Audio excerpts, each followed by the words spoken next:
64 વર્ષ બાદ ગુજરાતમાં કોંગ્રેસના રાષ્ટ્રીય અધિવેશનની શરૂઆત થઈ ગઈ છે. મલ્લિકાર્જુન ખડગે, રાહુલ ગાંધી, સોનિયા ગાંધી સહિત કોંગ્રેસના અનેક રાષ્ટ્રીય નેતાઓનો ગુજરાતમાં જમાવડો જોવા મળી રહ્યો છે. અધિવેશનમાં કોંગ્રેસ ગુજરાત અને દેશમાં સત્તાનું સપનું સાકાર કરવા મંથન કરશે. અમદાવાદના આંગણે યોજાનાર અધિવેશનમાં કોંગ્રેસના 210 જેટલા રાષ્ટ્રીય નેતાઓ સરદાર સ્મારક ખાતે વિચાર મંથન કરશે. રાજ્યમાં કાળઝાળ ગરમી શરૂ થઈ ગઈ છે. આજે અને આવતીકાલે રાજ્યમાં હીટવેવ જેવી સ્થિતિ રહેશે. ગઈકાલે 44.4 ડિગ્રી સાથે રાજકોટ સૌથી ગરમ શહેર રહ્યું હતું. અમરેલી, ગાંધીનગર, અમદાવાદ, ભુજ સહિતના જિલ્લામાં 43 ડિગ્રી ગરમી નોંધાઈ. મોટાભાગના જિલ્લામાં 40 ડિગ્રી ઉપર તાપમાન નોંધાયું હતું.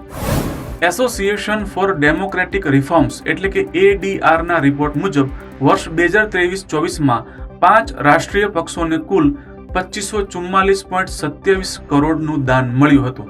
ગુજરાતમાંથી રાજકીય પક્ષોને 404.51 કરોડનું દાન મળ્યું, જે દિલ્હી બાદ દેશમાં બીજા ક્રમે છે. દિલ્હીમાંથી 989 કરોડ રૂપિયા રાજકીય પક્ષોને મળ્યા હતા. ગુજરાતમાંથી ભાજપને 401.98 કરોડ, કોંગ્રેસને 2.45 કરોડ અને આપને 7.5 લાખનું દાન મળ્યું હતું. મુખ્યમંત્રી ભૂપેન્દ્ર પટેલ આજે નર્મદા જિલ્લાના પ્રવાસે પહોંચ્યા છે. તેમણે રાજપીપળાના કરજણના રામપુરા ખાતે રણછોડજી મંદિરે દર્શન કર્યા તેમજ નર્મદા મૈયાની પૂજા અર્ચના કરી હતી. તેમણે નર્મદા પંચકોશી પરિક્રમા વ્યવસ્થાનું નિરીક્ષણ કર્યું અને જરૂરી સૂચનો પણ આપ્યા હતા. બહુચરાજી ખાતે પરંપરા મુજબ દર વર્ષે ચૈત્રી પૂનમનો મેળો યોજાય છે. આ વર્ષે પણ 10 થી 12 એપ્રિલ દરમિયાન મેળો યોજાશે. મેળાના સફળ આયોજન માટે અન્નપૂર્ણા ભોજનાલય ખાતે જિલ્લા કલેક્ટર SK પ્રજાપતિની અધ્યક્ષતામાં સમીક્ષા બેઠક યોજાઈ હતી. બેઠકમાં વિવિધ સમિતિના કન્વીનર અને સહ કન્વીનરો સાથે મેળાની તૈયારીઓની વિસ્તૃત સમીક્ષા કરવામાં આવી. IPLમાં આજે ડબલ હેડર મુકાબલા યોજાશે, જ્યાં પ્રથમ મેચમાં બપોરે 3:30 કલાકે હોમ ગ્રાઉન્ડ્સ ઈડન ગાર્ડન્સમાં KKR અને LSG ટકરાશે.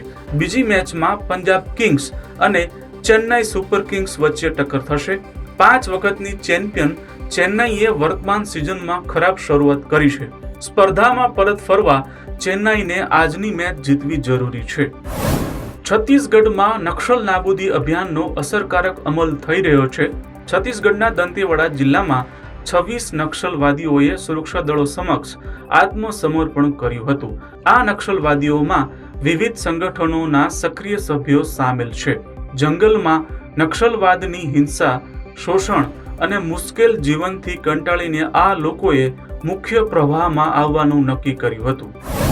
દુબઈના ક્રાઉન પ્રિન્સ હમદાન બિન મોહમ્મદ અલ મક્તુમ આજથી 2 દિવસ ભારતીય યાત્રા પર છે. વિદેશ મંત્રી S જયશંકર અને રક્ષા મંત્રી રાજનાથ સિંહ સાથે તેઓ મહત્વપૂર્ણ બેઠક કરશે. ભારત અને UAE વચ્ચેના સંબંધો મજબૂત કરવા માટે એક બિઝનેસ રાઉન્ડ ટેબલ સંમેલનમાં પણ ભાગ લેશે. અમેરિકા અને ચીન વચ્ચે ટેરિફને લઈને વેપાર યુદ્ધની શક્યતા વધી ગઈ છે. અમેરિકી રાષ્ટ્રપતિ ડોનાલ્ડ ટ્રમ્પે સોમવારે એક સોશિયલ મીડિયા પોસ્ટમાં કહ્યું કે જો ચીન દ્વારા અમેરિકા પર લાદવામાં આવેલ 34% ટેરિફ પાછો લેવામાં નહીં આવે તો બુધવારથી ચીન પર વધારાનો 50% ટેરિફ લાદવામાં આવશે. ટેરિફ વોર વચ્ચે સોમવારે અમેરિકી રાષ્ટ્રપતિ ડોનાલ્ડ ટ્રમ્પના વિદેશ મંત્રી માર્કો રૂબિયો અને ભારતના વિદેશ મંત્રી S જયશંકર વચ્ચે વાતચીત થઈ હતી. આ દરમિયાન ભારત અમેરિકા દ્વિપક્ષીય વેપાર કરાર પર શક્ય તેટલી વહેલી તકે સમજૂતી પર પહોંચવા પર ચર્ચા થઈ હતી.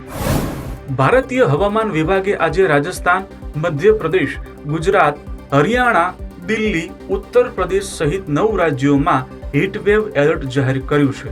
તો ઉત્તર પૂર્વ અને દક્ષિણના 13 રાજ્યોમાં વાવાઝોડા અને વરસાદની આગાહી કરી છે. રાજસ્થાનમાં રાત્રિનું તાપમાન પણ 45 ડિગ્રીને પાર નોંધાઈ રહ્યું છે. હવામાન વિભાગે આ વર્ષે સામાન્ય કરતાં વધારે દિવસ હીટવેવ રહેવાની ચેતવણી આ પહેલા પણ આપી હતી. પંજાબમાં હવે હુમલાઓ સામાન્ય બની રહ્યા હોય તેમ લાગી રહ્યું છે.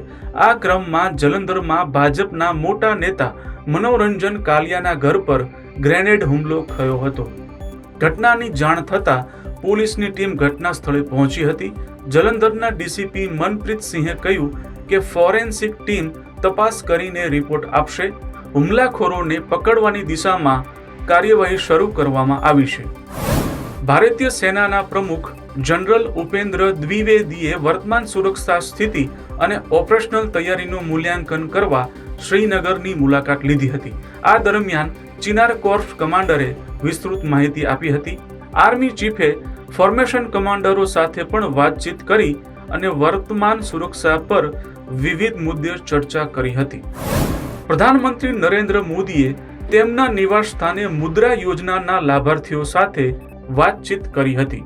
યોજનાનો લાભ લઈ ધંધા વ્યવસાય ક્ષેત્રે આત્મનિર્ભર બનેલા લોકો સાથે તેમણે વાતચીત કરી. આ યોજનાથી દેશભરના હજારો યુવાનો પગભર થયા છે. ઉત્તર પ્રદેશના વારાણસીમાં મુસ્લિમ મહિલાઓએ રામનવમીએ ભગવાન રામની આરતી કરી. આરતી ઉર્દુમાં કરવામાં આવી હતી. હિન્દુ મુસ્લિમ એકતાનો અદ્ભુત સંદેશ આપ્યો હતો. મુસ્લિમ મહિલાઓએ વક્ફ બિલ માટે કેન્દ્રની મોદી સરકારનો આભાર વ્યક્ત કર્યો અને પોતાને ભગવાન રામના વંશજ ગણાવ્યા હતા.